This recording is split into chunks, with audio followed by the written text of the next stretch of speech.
I had to remember that Gavin actually is the one who sent it to me.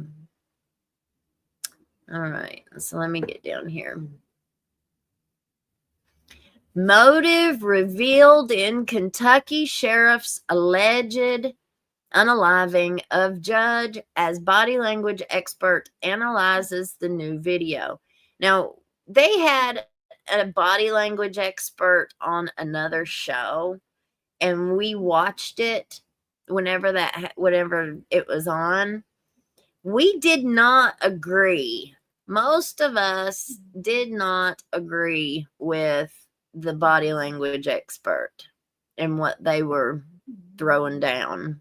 It just didn't seem to jive very well. All right. And this was an article on Fox, Fox News. And it wasn't a video. Like you couldn't find this on YouTube. You might find a YouTuber that does a video on it, but you're not going to find this in an actual, a news video.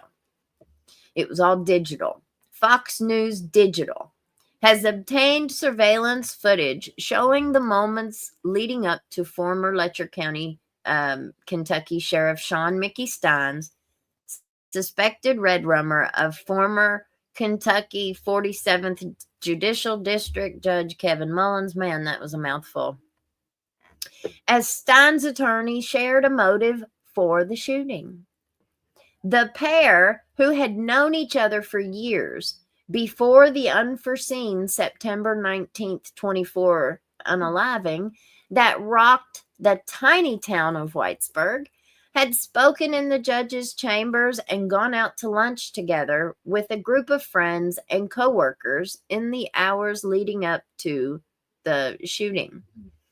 In the surveillance video taken from Mullins's chambers, a group of people, some of whom had been at lunch with Steins and Mullins earlier in the day at Streetside, within walking distance of the court and county jail, could be seen cordially chatting with the judge for more than 12 minutes.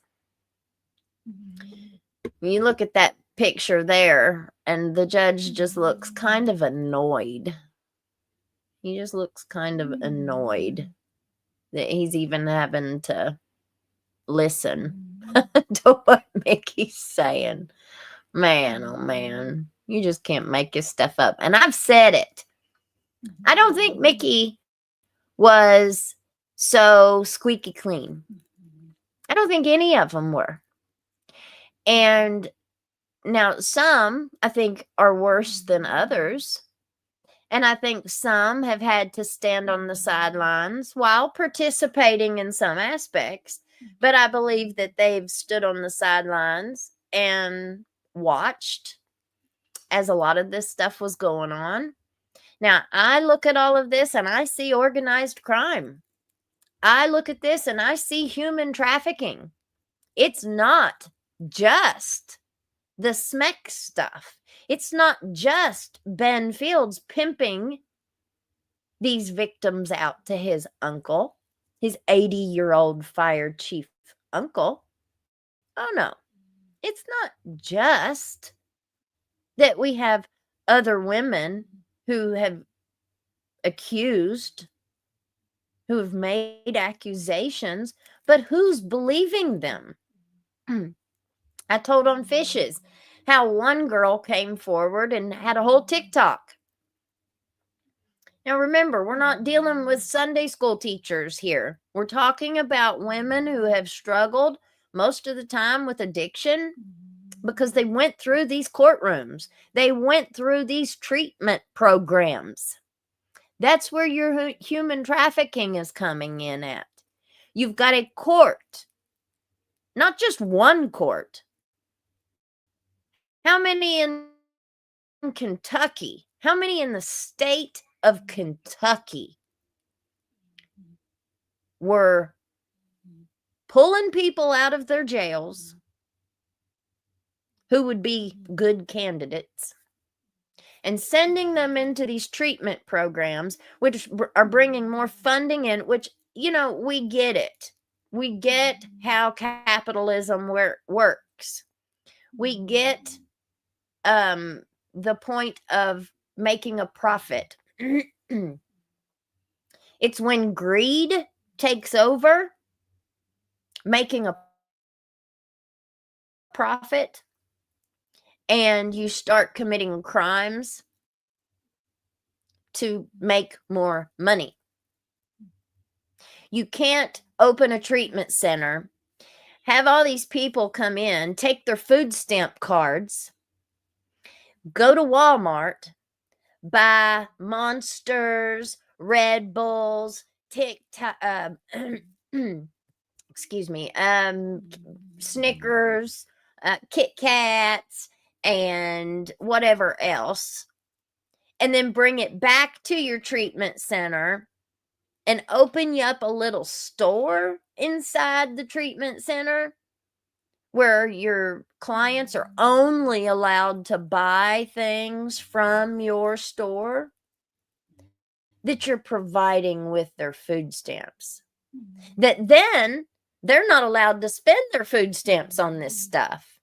Now they have to pay cash in the store that they just did a huge markup. So they're going to go to Walmart and buy a Kit Kat bar for however much, $2.50. I'm just saying.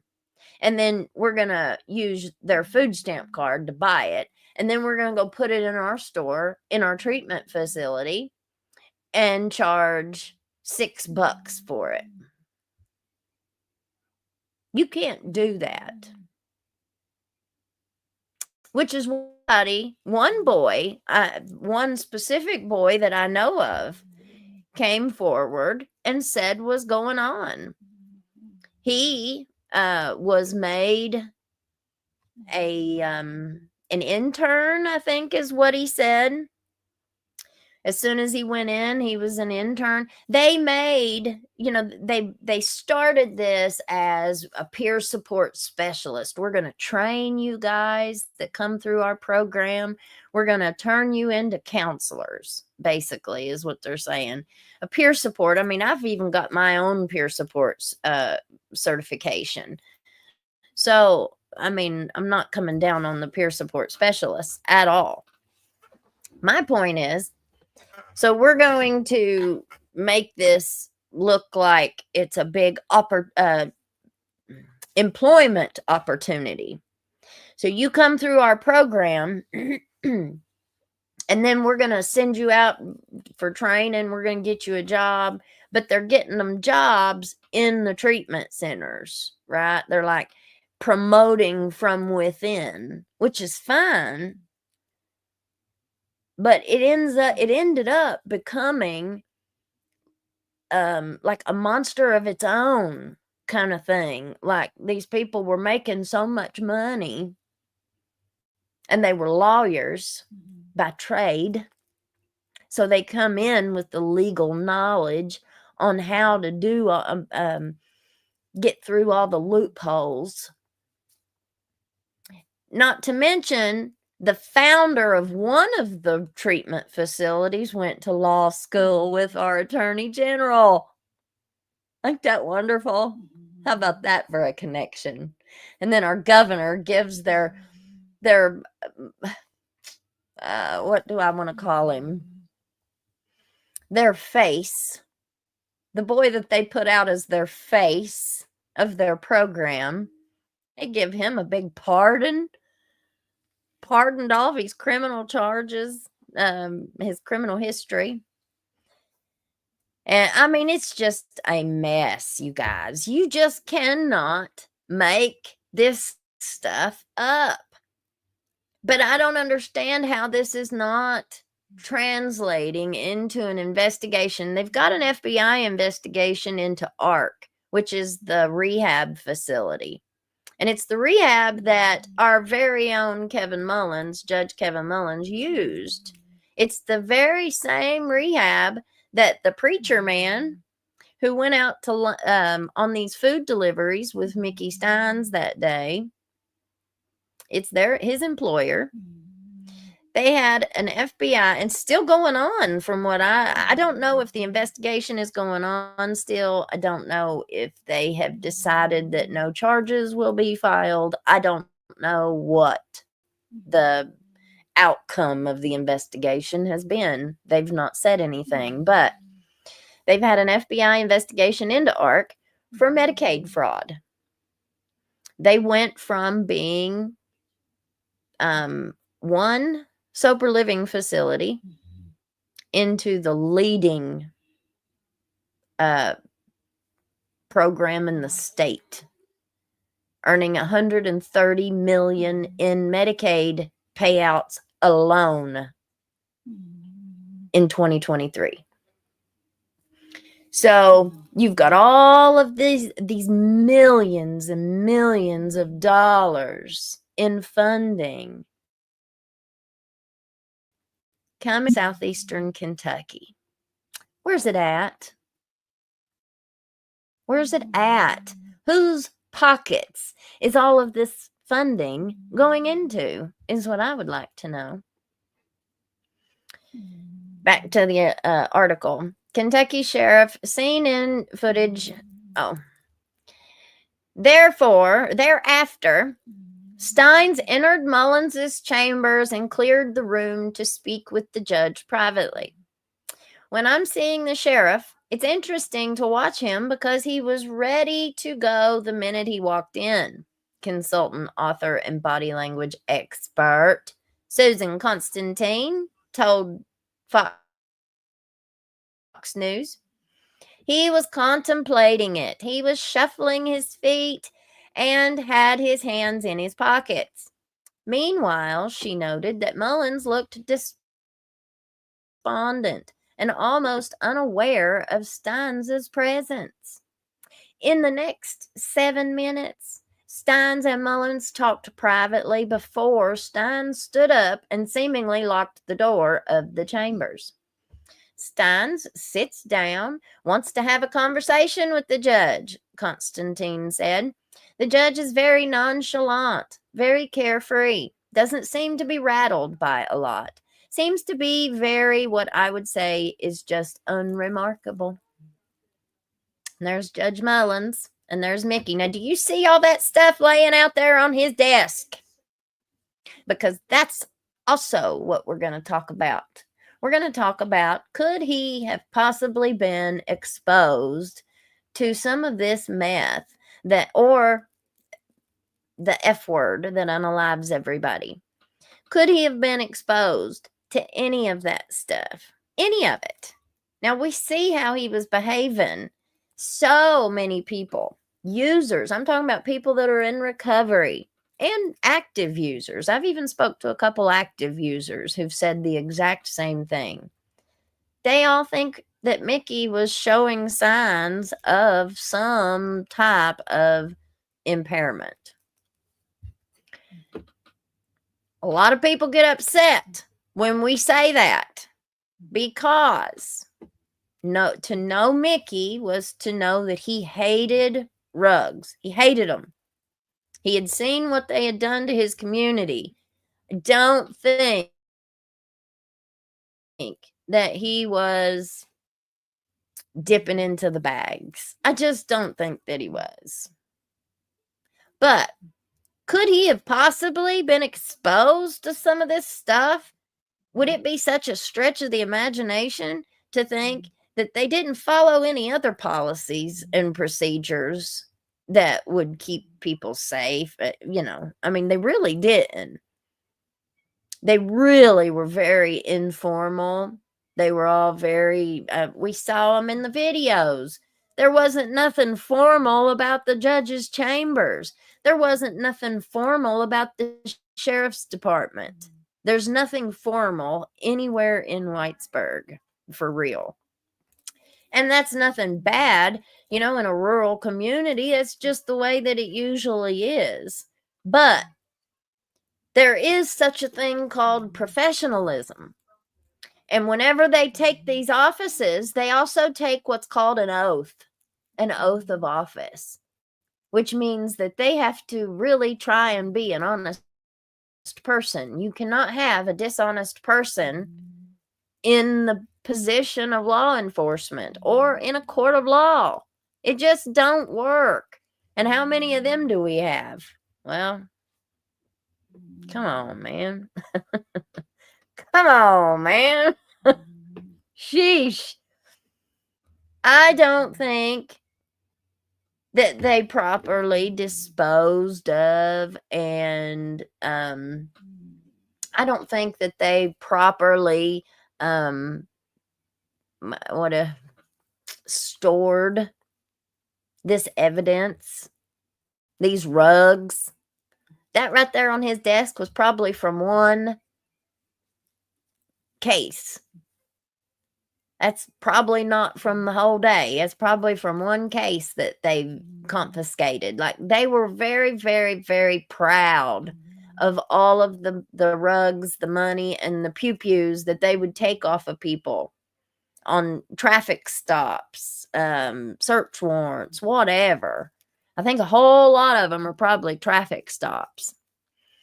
But it just, it's not a stretch for me to think that somebody wouldn't package or store some of this stuff properly. He could have touched a surface. He could have come into contact with it at any time in the office, on the street, in his car. I mean, anywhere. I mean, it's just a theory of mine. But a lot of people recognize his behavior. And, if you've never done meth, if you've never been through any kinds of that mentality, that mind, well, we see it all the time. We're not necessarily going to be as good to judge somebody who's actually been through it and who has done it. But we won't know. We won't know. My very first question that night was, did they take him to the hospital? Did he have a tox screen? They said no. They took him straight to the jail. So he did not have any kind of blood test. He didn't have any kind of testing done whatsoever, of a tox screen or alcohol or anything like that. But they could probably do a hair test now if he had been exposed. And like I said on fish, it doesn't necessarily prove the presence of, it also proves the absence of. So if he didn't have anything in his system, at least we would be able to rule that out and say, nope, he had nothing in his system. Look at the test results. They could still do a hair follicle test. That would show if he had been exposed to any kind of substance in that aspect. So I'm hoping that they'll do that. I'm hoping that they'll ask for a hair test to be done. But that's just my little 2 cents about it. And then we've got the sheriff. He leans in, she said. Then he's obviously got something on his mind because he's in an action stance. I think the fact that Mullins is shrugging it off, I think that created more angst towards the judge because he wasn't taking it seriously. Whatever was being spoken about, and he's kind of playing it off like it wasn't a big deal. I thought that too. And the more he played it out, this is not a big deal, the more angry Steins became. Mullins then handed his phone over to Steins, a rumored but never before seen event that has led to a great deal of speculation among true crime pundits and internet sleuths alike. After looking through the judge's phone, Steins placed a call that went unanswered before he tossed the phone back onto the judge's desk. He then allegedly stood up, unholstered his pistol, and moved menacingly toward Mullins before opening fire at point-blank range, unaliving the judge. Constantine said the judge didn't appear to believe he was in imminent danger until seconds before the shooting. The judge is kind of going, "What are you doing? Put it down," she said, just kind of using his hand gestures, kind of flinging him out like, "What are you doing? This doesn't make any sense." And then all of a sudden, there's something that the sheriff must have said, Constantine said. And all of a sudden, then he goes into protection, right? Both palms are up. "What are you doing? Stop. Don't do this." Now he's in self-protection mode. And that's when Steins got him, when he was the weakest. Because both hands are up. And that's when he went in for the shot. Constantine does not believe that the crime was committed in the heat of the moment, as Stein's attorneys are prepared to argue. "I think that was already pre-planned, a preeminent attack that was going to take place," she said.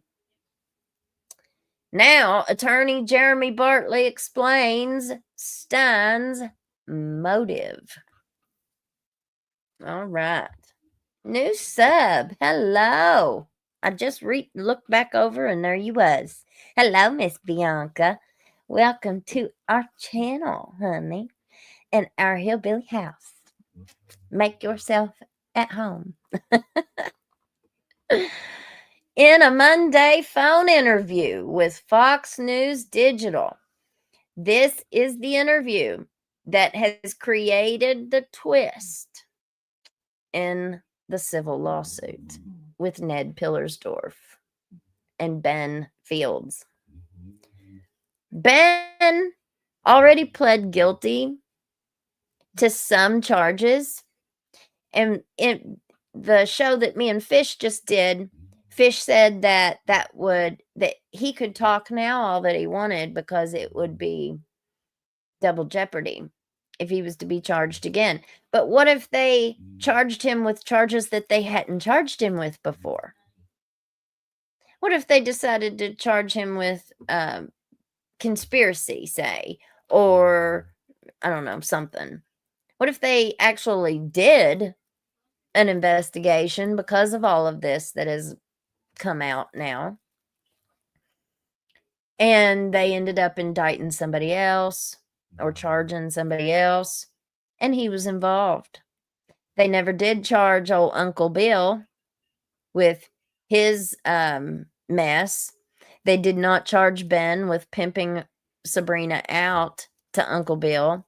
Those were not part of the criminal case against him, or at least they didn't charge him for it. I'm not a lawyer, so I don't know how all of that works.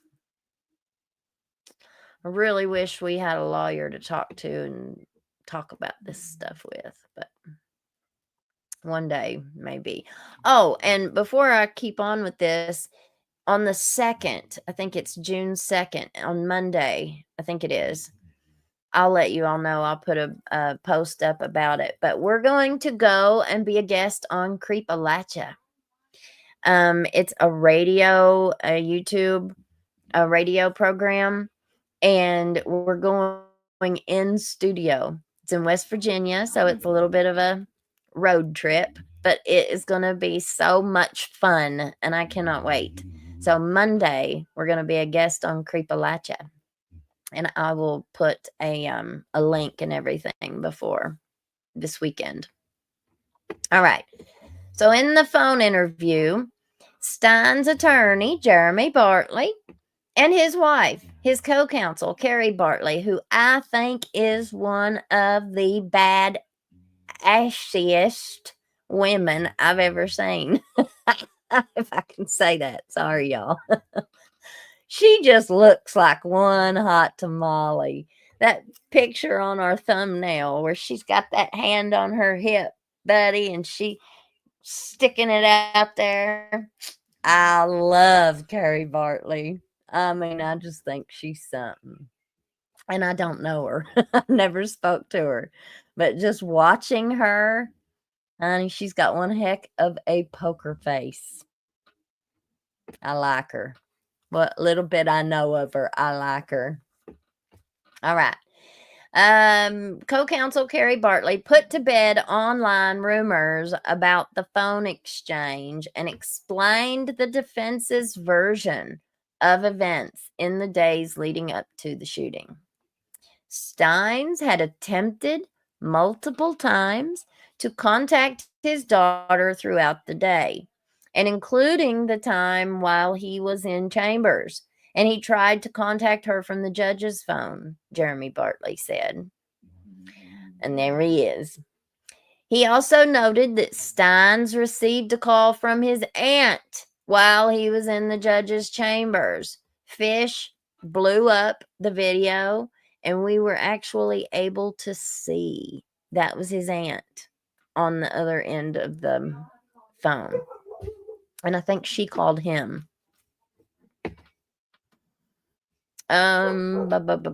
Bartley said that the phone exchange had nothing to do with any relationship between the judge and his daughter, as has been speculated. Rather, he said Mullins was experiencing, and this is a typo, okay? This is supposed to say Steins. Mullins was the one who was pew-pewed, but they had a big typo here. He said Steins, it should say Steins, was experiencing increased paranoia that his family was in danger in the period leading up to the shooting due to a civil lawsuit in which he was named and deposed. Specifically, in the approximate 2-week period prior to the incident in the judge's chambers, pretty much all the witnesses the investigators talked to support what those close to Mickey had said as well, Bartley said. And that's simply this. Mickey had become extremely paranoid. He'd become sleepless, basically was not sleeping, slept little, if at all. He had sort of become withdrawn. And, it was of such a concern that his coworkers urged him to go to the doctor, and he ultimately did the day prior to the shooting. According to Bartley, and I'll just jump in here real quick. I spoke to somebody very, very close to Mickey a couple weeks ago, and they said that he had went to the doctor for sleep. He was having such bad problems. He finally went to the doctor, and they told him to take Benadryl. Allegedly, they told him to take Benadryl and over-the-counter sleep meds. That's it. So the person that I spoke to was very upset that Mickey was not treated in some other way. Now, I mean, this was, what did it say? The day of or the day before? What did it say? It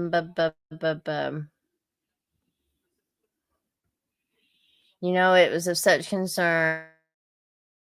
And ultimately, he did the day prior to the shooting. So it had just happened the day before. He had just went to the doctor the day before. And I spoke to somebody a couple days ago who was actually arrested by Mickey 2 or 3 days before the shooting happened.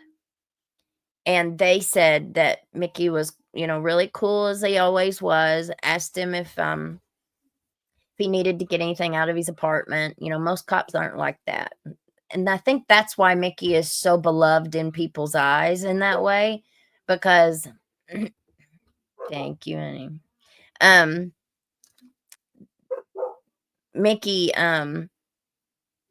was like the only cop that would say, "Hey, do you need something out of your apartment? Do you need to get your dog put up, or do you need to grab your keys, or do you want to get some shoes? You want to get dressed?" You know, a lot of cops ain't like that. A lot of cops will drag you in your underwear. You're going naked if you just got out of the shower. You know, they might grab you a towel, but they'll give you stuff at the jail. They're not going to care. They just don't care. Most of them. I watch a ton of body cam footage. They don't care from all over. Mickey was a different kind of cop. He was more of a community policing cop. You know, I've said it many times. People didn't call 911 when they had a problem. They would just call on Messenger or send him a message on Facebook. Not just him, anybody that works in law enforcement and who has a Facebook, I guarantee you, if you ask them how many times do people mess you on Facebook instead of calling 911, they'd have to tell you the truth. It happens a lot because everybody knows each other. It's just the way that it is in this area. But so he said that Mickey was, you know, same old cool Mickey like that. But whenever they drove up to the apartment to let the boy get whatever it was he needed, the boy gets out of the truck and Mickey's like, "Is there anybody out there?" He said Mickey was doing all this stuff, you know, looking around. "Will you look, make sure there ain't nobody behind that building?" He was like, "Man, he was asking me." He said, I was like, "What the heck?" He said, "I even said that day," he said, "I told my wife, Mickey's tripping balls." Sorry, y'all. Their words, not mine. But that was their exact quote. So there's, you know, a lot of people have seen these videos and they know Mickey was acting funny. He was acting very, very funny. Well, you put all this pressure and all this stress of the lawsuit, and then you add threats on top of that. Is somebody threatening him, telling him he better keep quiet, or we're going to take your wife and take your kid up in the mountain and you won't never see him again? Could it have been something much more subtle than that? Could it have just been a comment? You better be careful or they might go missing. You know, who knows? Who knows? We don't know. That's the problem. Mickey's not talking when it comes to that kind of stuff. Now, Bartley is. Here's another question that I have. Could Bartley have done this on purpose? Could this have been strategy for Bartley? Because what's happened due to this very article that we're reading right now, Ned Pillersdorf, the lawyer for the women, for the victims, they have come out. Thank you, Miss Tish Gullidge. Sent me a cash app. Bless you, honey. Thank you, thank you, thank you. I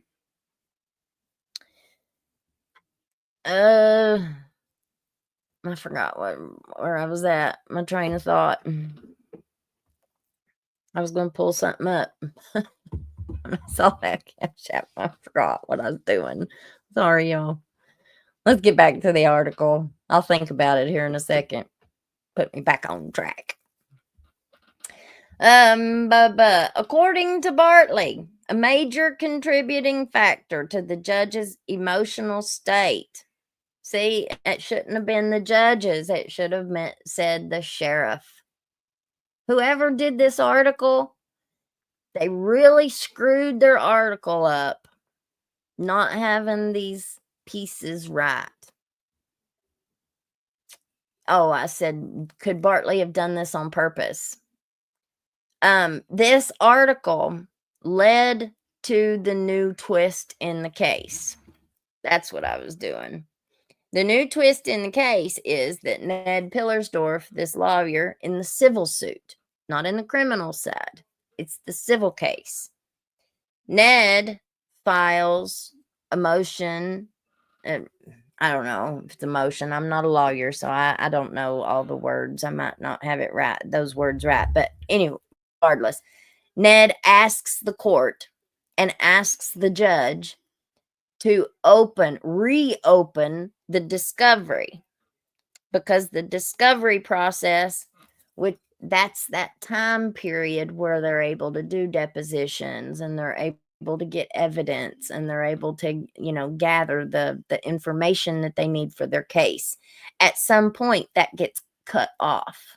It's closed. Well, they already closed the discovery portion for the civil case.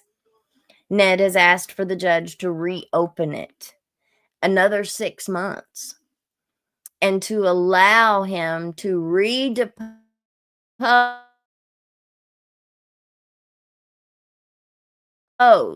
or depose again, make Mickey sit for another very article. He points to this quote, and I don't think we've gotten to it yet. The quote in the article says, I think one of the big things is that my client felt. Okay, so that's where it starts. There it is, right there. Okay, so let's read up until we get to the quote. According to Bartley, a major contributing factor to the sheriff's emotional state was a deposition in a civil lawsuit filed against former Letcher County Sheriff's Deputy Ben Fields, which named Steins as a defendant for failing to adequately supervise Fields and train him. The lawsuit filed by Sabrina Adkins in January 24 came on the heels of Fields' sentencing after he pleaded guilty. See, that's not right. That civil lawsuit was filed first. And then the criminal suit, or the criminal case, came after that. Let's finish reading, because that's not right. After he pled guilty to R-ing and S-ing her while she faced legal trouble in 2021. The civil suit claims that in exchange for sexual favors, Fields allowed Adkins to remain at home on bail without having to wear an ankle monitor. When she later refused to participate in sexual activity with Fields, she was arrested for violating the terms of her home incarceration, according to the lawsuit. That's not the only time. Jennifer Hill was propositioned by Ben Fields. It's in her testimony. She's leaving the jail, getting put on house arrest, and he says, if you can't afford your payment, we'll work something out. And she says, no, thank you. That's okay. Me and my husband, we can pay for our fee. Thanks, but no thanks. That very night, she went back to jail. And she sat in jail for 3 more months. The next year, and she went on with whatever happened on that case.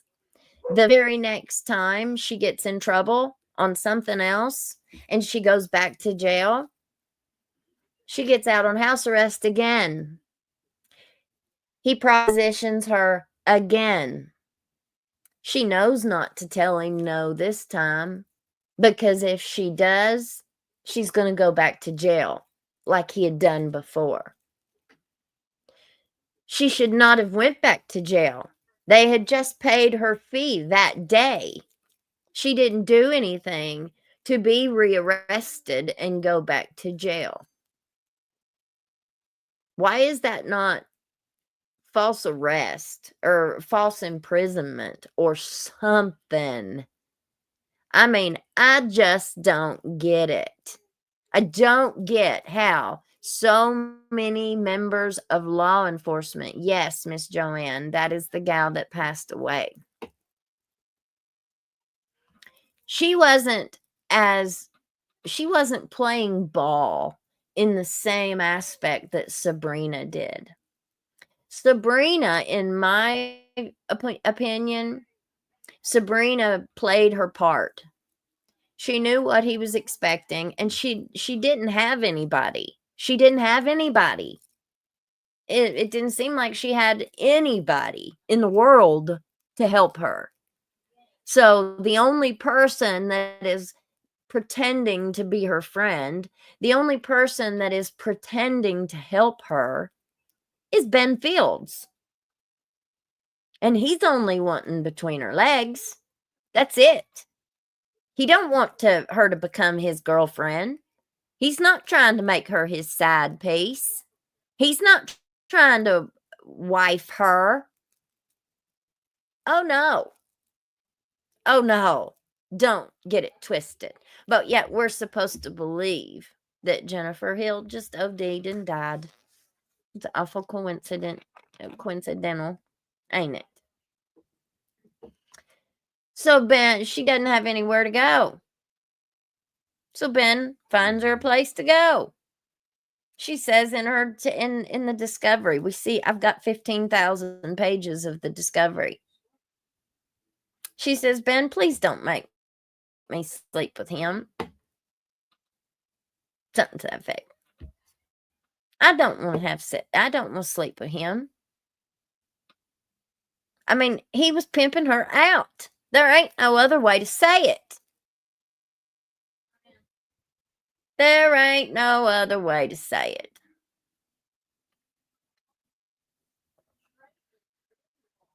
Yes, they used double speak. Absolutely.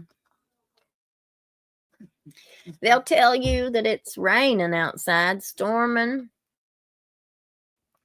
Trust me, I know what I'm talking about. This is what I do. And you know it's sunshining as I'll get in 85 degrees. I don't trust a lawyer. I really don't. Now, I've got a couple that I've grown kind of fond of, but it sure ain't because of their profession. Just because I like their personality.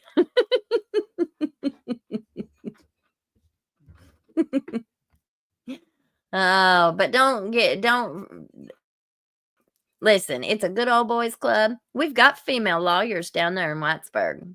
There's a couple down there that have been down there.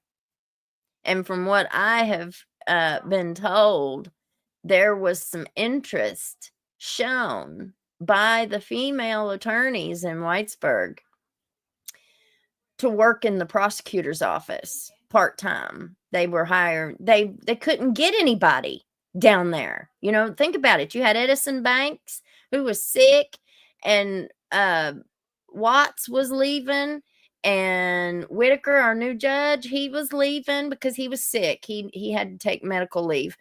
But they didn't have anybody to prosecute cases in the prosecutor's office. You couldn't get anybody.